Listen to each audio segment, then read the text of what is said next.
Okay, so now I'm going to get into my system for creating a homeschool high school transcript. So even though I was homeschooled through high school, I still needed to figure out how to create this when my oldest started. So mainly I need to figure out what classes he was, supposed to take.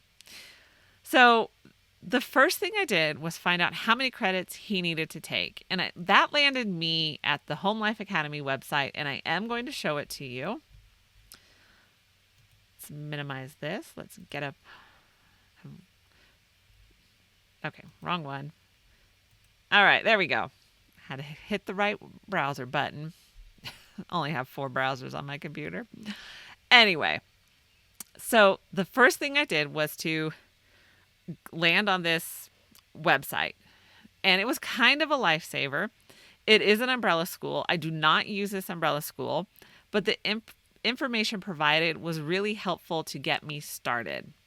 So keep in mind, each state may have their own requirements for graduation, and the Home Life Academy website is, they do serve other states, but they are primarily in Tennessee. So a lot of their course guidelines are specific for Tennessee, and they do serve where I live, but from personal experience of of my sister, they don't understand the homeschool laws where we live. So she was not happy when she switched because of they were saying she would need to do this and this, and she's like, no, I don't. That's not even a requirement here in our state. So anyway, what I liked about their website is they break down the 4 main tracks for high schoolers: going to a university, going to a community college, a life choice path, and a special education. So again, on the special education, I heard that this information is not accurate for our state as well. So keep this in mind, that these are just suggestions.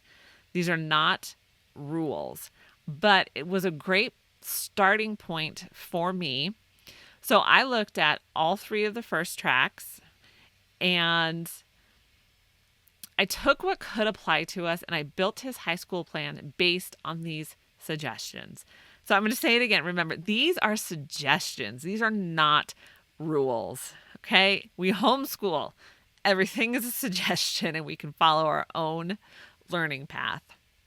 So if your child has a specific university or college they want to attend, then find out what they require for entrance and build your curriculum around those specific requirements.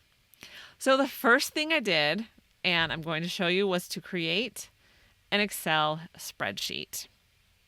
I know if you're watching the video, it looks a bit overwhelming, but we're going to go through it, and I'm going to explain it to you. So don't panic yet.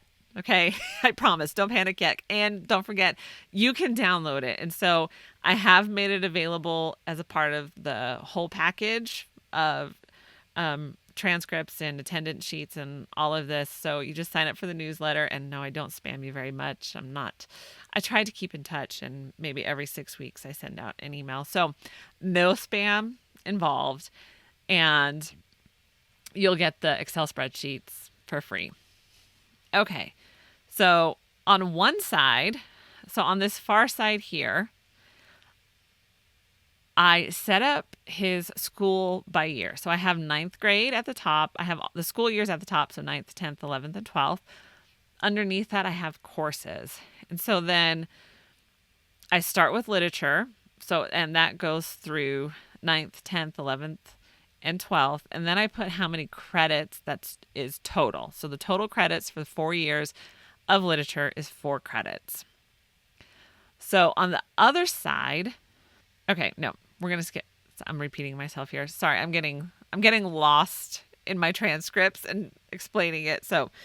But that's okay. We're good. So we have the grades and we have the courses. So this allowed me to plan out what he was taking for all of his high school.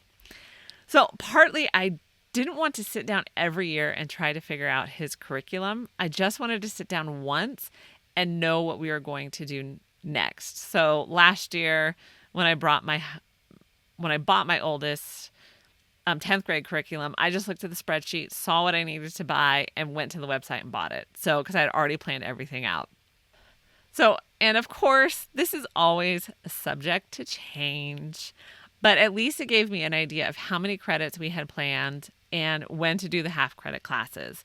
So there's things like health and physical education and personal finance that end up only being like half credit classes. So I can lay out his entire course, the main courses for the year, and then plug in those half credit classes throughout.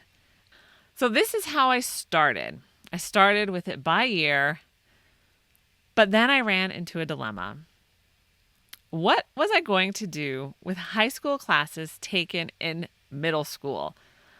Do I put an extra year on the transcript like I did here? Or would colleges then dismiss these credits because they weren't taken in high school? All right, so here's what you need to keep in mind. I have done this research for you, and I found a blog post that was very helpful, so I will leave that link below for you as well.